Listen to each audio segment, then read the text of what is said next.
इतिहास की जब बात चलती है तो एक अलग ही रोमांच उत्पन्न कर देती है, क्योंकि इस इतिहास के अंदर एक से एक हीरे भरे पड़े हैं।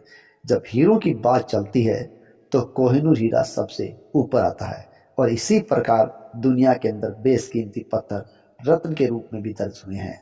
तो ऐसे ही कुछ लोग इन्हीं की भांति अपने आप को बेशकीमती बना पाए या अपने आप में विशेष क्षमता दिखा पाए, वो लोग इतिहास में रत्न कहलाए। तो इतिहास में दो लोग अपने 9 रत्नों के लिए प्रसिद्ध हुए हैं, जिसमें पहला तो है चंद्रगुप्त द्वितीय अर्थात विक्रमादित्य, जो अपने 9 रत्नों को लेकर प्रसिद्ध है। और दूसरा शासक है मुगल शासक अकबर, जो भी अपने नवरत्नों के लिए प्रसिद्ध है। इतिहास के हल्दी घाटी के प्रसिद्ध युद्ध ने महाराणा प्रताप के साथ जोड़े रखने के कारण अकबर को भी अविस्मरणीय बना दिया है। तो आज की इस कड़ी में हमारे YouTube channel famous stories of the world में अकबर के उन्हीं नवरत्नों की जानकारी प्राप्त करेंगे। तो हम सबसे पहले जिस नवरत्न की बात करते हैं वो अकबर का नवरत्न है बीरबल। पूरी इतिहास के अंदर अकबर और बीरबल के किस्से प्रसिद्ध हैं और हर बच्चे के पास इस प्रकार की कहानियां पहुंचती रहती है।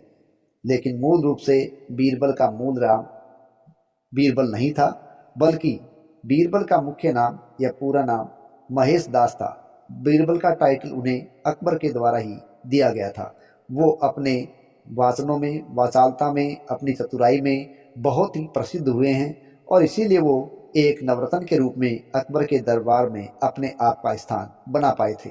जहां तक बीरबल के काम की बात है, वो अकबर के रणनीतिक सलाहकार के रूप में कार्य कर रहे थे तथा विदेश मंत्रालय को भी देख रहे थे और साथ ही साथ ये अकबर के मुख्य सहयोगी रहे हैं और एकमात्र ऐसे हिंदू रहे हैं जिन्होंने अकबर द्वारा चलाए गए दीन ए इलाही धर्म को स्वीकार किया था। इनके बारे में एक सबसे बड़ी बात यह भी ध्यान रखनी चाहिए कि ये यूसुफजाई जाति के साथ लड़ते हुए मारे गए थे। हाँ, इस लड़ाई के अंदर मारे जाने की सबसे बड़ी खास बात यह थी कि इसमें 8,000 सेना जो मुगलों की थी वो भी इसके साथ इनमें युद्ध के अंदर मारी गई थी। और ये एक प्रकार से अगर मुगलों की देखें तो उस वक्त की सबसे बड़ी हार थी जो कि यूसुफजाई जाति के साथ लड़ते हुए हुई थी और इन्हीं के दौरान इसकी या यूं कहें बीरबल की मृत्यु हो गई थी। बीरबल की मृत्यु का अकबर को बहुत बड़ा अफसोस हुआ था, क्योंकि उसकी चतुराई, उसकी वाकपटुता और स्वामी भक्ति के कारण अकबर उसे बहुत पसंद करते थे। वो हास्य वाले भी थे और हाजिर जवाबी के लिए माहिर थे। अकबर के न्यायिक विभाग को भी देखा करते थे और साथ ही साथ अकबर ने इनको राजा का खिताब भी दे रखा था। तो ये अकबर के नवरत्न थे बीरबल। अगले अकबर के नवरत्न के रूप में हम देखते हैं अब्दुल रहीम खान खाना। देखिए, जब अकबर है वो शासक बनता है तो उनको बैराम खां का संरक्षण प्राप्त होता है और इन्हीं बैराम खां के पुत्र हुए हैं अब्दुल रहीम खान खाना। अकबर ने अब्दुल रहीम खान खाना को इनके कवि लेखन के लिए, क्योंकि उर्दू के अच्छे रचनाकार थे, उन्हीं रचनाओं के कारण इनको मिर्जा का टाइटल अकबर के द्वारा दिया गया था। अब्दुल रहीम खान खाना के द्वारा ही बाबर के द्वारा लिखी गई उनकी आत्मकथा जो कि तुजु के बाबरी है और चगताई तुर्की में लिखी गई थी, उस रचना को इन्होंने फारसी भाषा के अंदर ट्रांसलेट किया था। इसके अलावा इन्होंने कृष्ण के लिए बहुत से या उनके रूप के उनकी प्रशंसा में बहुत से काव्य की रचना की है, अनेक दोहों की रचना की है। एक मुस्लिम होते हुए एक हिंदू देवता के बारे में इतना कुछ लिखा कि इन्होंने एक बहुत बड़ी प्रसिद्धि प्राप्त कर ली थी। अब्दुल रहीम खान खाना उर्दू, अरबी, फारसी, तुर्की, संस्कृत, हिंदी और राजस्थानी अनेक भाषाओं के अच्छे जानकार बताए जाते हैं और इनका नाम रहीम ही था, लेकिन गुजरात जीतने के बाद इनको खान खाना का खिताब अकबर के द्वारा दिया गया था। और आज की यदि अमूल्य निधि के रूप में देखें तो वो है रहीम के दोहे, जो कृष्ण की भक्ति से ओतप्रोत हैं। खान खाना ने ज्योतिष विद्या पर भी 2 पुस्तकों की रचना की थी। अगला नाम देखते हैं अकबर के नवरत्न में अबुल फजल का। ठीक है, अबुल फजल वो व्यक्ति हुए हैं जिन्होंने आईने अकबरी या अकबरनामा की रचना की थी। इनके बारे में कहा जाता है कि लगभग 5 साल की आयु के थे तभी इन्होंने अच्छी तरह से पढ़ना लिखना शुरू कर दिया था। यूं कहें कि इनको काफी ज्ञान प्राप्त हो लिया था। इनके जीवन से जुड़ी एक बहुत ही महत्वपूर्ण घटना बताई जाती है कि लगभग जब ये 13 साल की उम्र में थे तो इनको एक पर्शियन भाषा में लिखी हुई डिक्शनरी मिली थी, जिसको जगह जगह से आंट्स के द्वारा, चींटियों के द्वारा या दिमाग के द्वारा काट लिया गया था। तो इन्होंने अपने जिस प्रकार की वो डिक्शनरी उनकी मेमोरी में याद थी, उसी याद के आधार पर उन कटे फटे क्षतिग्रस्त भागों को इन्होंने पूरा किया और उसको पूरा रूप दे दिया। और बाद में जब सही डिक्शनरी के साथ उसका मिलान किया गया तो बड़े विशेष बात थी, या यूं कहे बड़े अचंभे की बात थी कि मात्र 3 गलतियां कहते हैं पकड़ में आई थी, बाकी इन्होंने हूबहू उसकी नकल कर दी थी बिना देखे ही। इतने तेज दिमाग, इतने अच्छे लिखे पढ़े थे कि शेख अबुल फजल इब्न मुबारक, ये इनका मूल नाम था। और इनकी जो प्रसिद्धि वाहवाही इस पुस्तक को पूरा करने में हुई थी, उसी कारण इनको कहते हैं कि अकबर के दरबार में नवरत्न के रूप में इनको जगह प्राप्त हुई थी। इन्होंने बाइबल का भी फारसी भाषा में अनुवाद किया था। साथ ही साथ ये बात भी ध्यान रखने योग्य है, फेजी या फेज वो इन्हीं के भाई थे। अबुल फजल दर्शन शास्त्र के एक बहुत बड़े ज्ञाता थे और ये वाद विवाद में काफ़ी अग्रणी थे। कहते हैं कि वाद विवाद में कोई भी इनका मुकाबला नहीं कर सकता था। ये अकबर के योग्य राजदूत और सेना नायक थे, लेकिन अकबर के पुत्र शहजादे सलीम ने इनको वीर सिंह बुंदेला के हाथों मरवा दिया था। इस प्रकार ये थे अकबर के नवरत्न अबुल फजल, जिनकी मूल्य निधि है या अमूल्य निधि है अकबरनामा, या यूं कहें आईने अकबरी, जो कि मुगल काल के लिए एक मील का पत्थर भी है। अकबर के अगले नवरत्न है तानसेन, जो संगीत सम्राट के नाम से चर्चित हुए हैं और उनका मूल नाम था राम तनु। तानसेन के गुरु का नाम था स्वामी हरिदास। और ये जो तानसेन थे वो अपने जीवन के अंतिम समय के अंदर इस्लाम धर्म को कबूल कर लेते हैं और अकबर के नवरत्नों में एक बहुत बड़े संगीतकार के रूप में चर्चित रहे हैं। इनके बारे में यह भी बताया जाता है कि जब वो राग मल्हार छेड़ते थे तो बारिश हो जाया करती थी। तानसेन ने मोहम्मद गोश से शिक्षा प्राप्त की थी और राजा रामचंद्र बांधवगढ़ के दरबार में थे, लेकिन जब उनकी उम्र लगभग 60 वर्ष की थी उस वक्त ये अकबर के नवरत्न में शामिल हुए थे। हालांकि मुगल शासक अकबर ने इनको पहले भी अपने दरबार में रहने के लिए बुलाया था, लेकिन इन्होंने ये कहते मना कर दिया कि मैं जहाँ हूँ वहीं खुश हूँ। लेकिन बाद में कहा जाता है कि इनके गुरु के द्वारा इनको समझाया गया कि आप एक बहुत बड़े म्यूजिशियन, संगीतकार हैं, आपको और लोगों की सेवा में भी जाना चाहिए। बड़े दरबार में जाकर आप और भी बड़े लोगों के अंदर शामिल हो सकते हैं, अपनी कला को और संगीत को और ज़्यादा लोगों की सेवा तक पहुंचा सकते हैं। कहते हैं तब ये 60 वर्ष की उम्र होते होते हैं वो अकबर के दरबार में गए थे।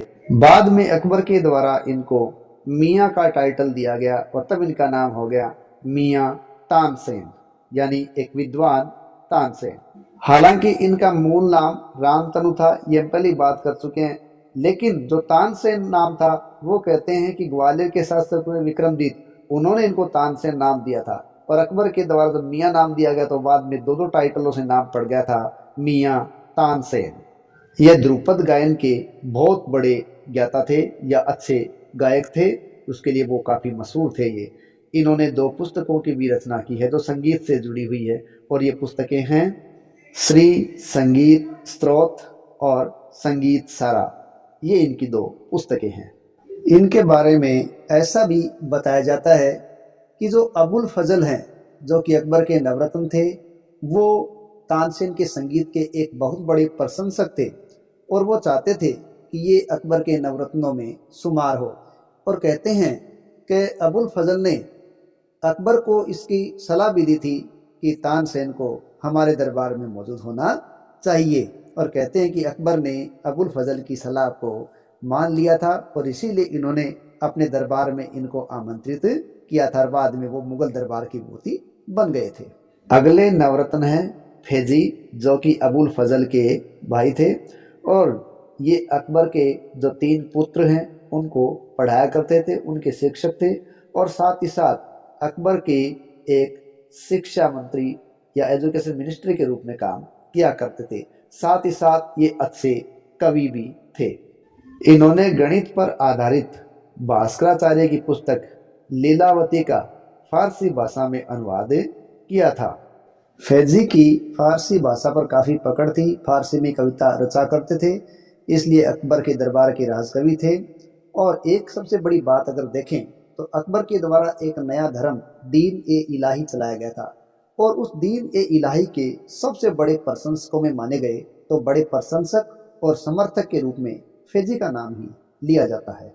अगले नवरत्न के रूप में नाम लिया जाता है मान सिंह का, जो कि आमेर के राजा थे और भगवंत दास के पुत्र और बारमल के पोते थे, और अकबर के द्वारा इनको फरजंद की उपाधि दी गई थी, जो कि मतलब होता है एक प्यारा पुत्र। राजा मान सिंह अकबर के प्रमुख सेनापति थे, और इतिहास में जो प्रसिद्ध 18 जून 1576 का युद्ध हुआ है, हल्दी घाटी का युद्ध, जो कि महाराणा प्रताप के साथ मुगलों सेना के द्वारा होता, तो मुगलों की सेना का उस हल्दी घाटी के युद्ध में नेतृत्व करने वाला अकबर का सेनापति नवरत्न मान सिंह ही था। मान सिंह आमेर के शासक थे और अकबर के प्रधान सेनापति भी थे। इनके बारे में कहा जाता है कि हिंदुओं के प्रति अकबर ने जो उदार दृष्टिकोण अपना रखा था, वो उदार दृष्टिकोण आमेर के शासक मान सिंह की देन ही माना जाता है। अगले नवरत्न के रूप में हम देखते हैं टोडरमल। तो राजा टोडरमल है, वो मुगल काल में अकबर के समय वित्तीय मामलों को देखा करते थे। और ये खास बात इसमें ध्यान रखें कि जब हुमायूं को शेरशाह सूरी ने यहाँ से निकाल दिया था, तो ये शेरशाह सूरी के यहाँ काम किया करते थे, और जब हुमायूं वापस आए उस वक्त ये हुमायूं के सेवा में आ गए थे, और तब वो उसी सेवा में अकबर को भी प्राप्त हुए थे। अकबर ने इनको अपना वित्त मंत्री बनाया था, और भूमि बंदोबस्त मालगुजारी के रूप में जो महत्वपूर्ण सुधार टोडरमल के द्वारा किए गए, वो इतिहास में अविस्मरणीय बन गए। विश्व की पहली भूमि मापन प्रणाली तैयार करने का भी श्रेय अक्सर टोडरमल को ही दिया जाता है। तो इस प्रकार भू राजस्व निर्धारण के अंदर बहुत बड़ा रोल रहा है टोडरमल का। आजकल जो भूमि की पैमाइश से संबंधित कार्य पटवारी किया करते हैं, कहते हैं उस प्रकार का कार्य इन्होंने किया था, तो इसीलिए इनको फादर ऑफ पटवारी के नाम से भी जाना जाता है, क्योंकि भूमि की पैमाइश, उसके रख रखाव, उसके रिकॉर्ड, उसकी कृषि व्यवस्था, उन सब के बारे में उन्होंने रिकॉर्ड रखा था। भारतीय इतिहास के अंदर जब दुनिया की सबसे बड़ी या सबसे महंगी जमीन के बारे में जानकारी आती है, तो राजा टोडरमल का नाम सबसे ऊपर लिया जाता है। देखिए, दो सिख सरदार बच्चे थे, जोरावर सिंह और फतेह सिंह, जिनको मुगल शासक औरंगजेब के समय दीवार में चुनवा दिया गया था। तो उनके संस्कार के लिए, अंतिम संस्कार के लिए जगह की आवश्यकता थी, ताकि उनका अंतिम संस्कार किया जा सके।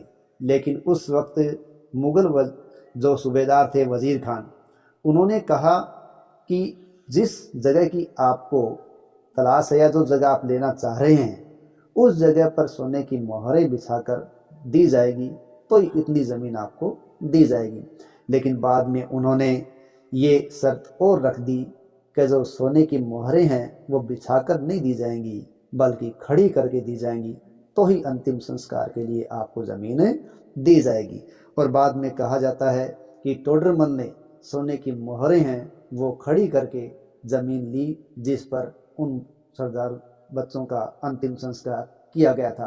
तो इन दुनिया के इतिहास में वो सबसे कीमती ज़मीन के रूप में दर्ज है, क्यों कहीं भी इतनी सी ज़मीन के लिए इतना पैसा या मोहर खर्च नहीं किया गया था जितना कि टोडरमल ने किया था। तो ये भी टोडरमल की एक दरियादिली थी और एक बहादुरी थी कि बच्चों के संस्कार के लिए उसने अपने आप के पास जो धन था उस सब धन को दाव पर लगा दिया था। तो ऐसे थे राजा टोडरमल। अगले नवरत्न के रूप में हम बात करें तो नाम लेते हैं मुल्ला देवपाजा।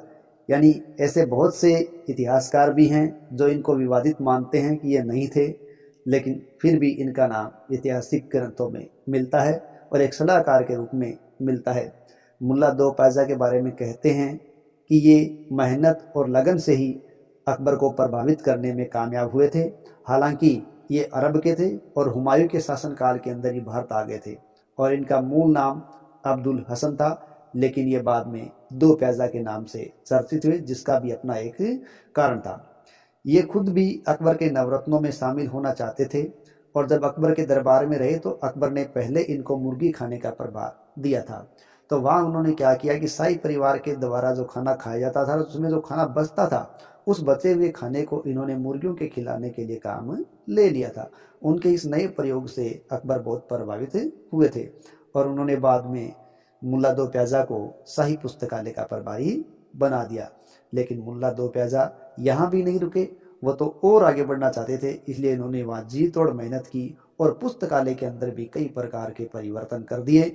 इन परिवर्तनों को देखकर अकबर खुश हुए और इन परिवर्तनों के कारण ही मुल्ला दो प्याजा शाही परिवार में अपनी जगह बनाने में कामयाब हुए थे और बाद में धीरे धीरे अकबर के नवरत्नों में शुमार हो गए। इनको भोजन के साथ कहते हैं दो प्याज खाने की आदत थी और इसीलिए इनको दो प्याजा की उपाधि अकबर के द्वारा दे दी गई थी, इसलिए इतिहास में ये मुल्ला दो प्याजा के नाम से चर्चित रहे हैं।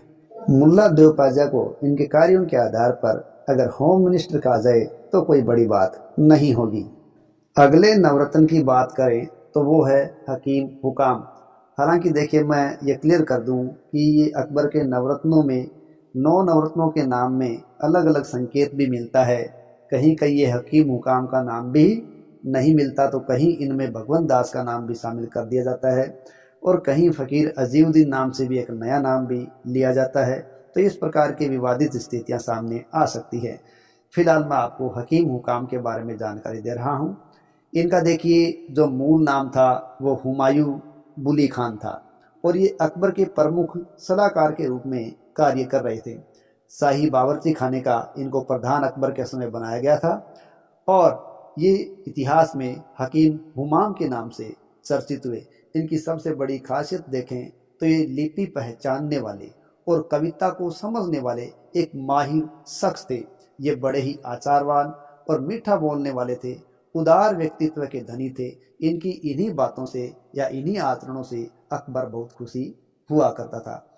इस प्रकार अकबर के दरबार में एक से एक बेहद प्रतिभावान व्यक्ति थे जिनको अकबर ने अपने रत्न के रूप में शामिल किया और इसके लिए यदि अकबर की तारीफ की जाए तो वो अपने आप में बहुत अच्छी बात है, क्योंकि अकबर के अंदर वो सोच थी, वो बुद्धि थी कि उन्होंने अपने साम्राज्य में एक से एक प्रतिभाशाली व्यक्तियों को पहचाना और उन्हें अपने रत्न के रूप में शुमार किया और यही वो रत्न जो अकबर के लिए संघर्ष में भी साथ रहे और साथ ही साथ उसकी सलाह में भी उसके साथ रहे और उसके राज्य को बढ़ाने में, उसको अक्षुण्ण रखने में, उसको स्थायी बनाए रखने में उसके साथ खड़े रहे थे।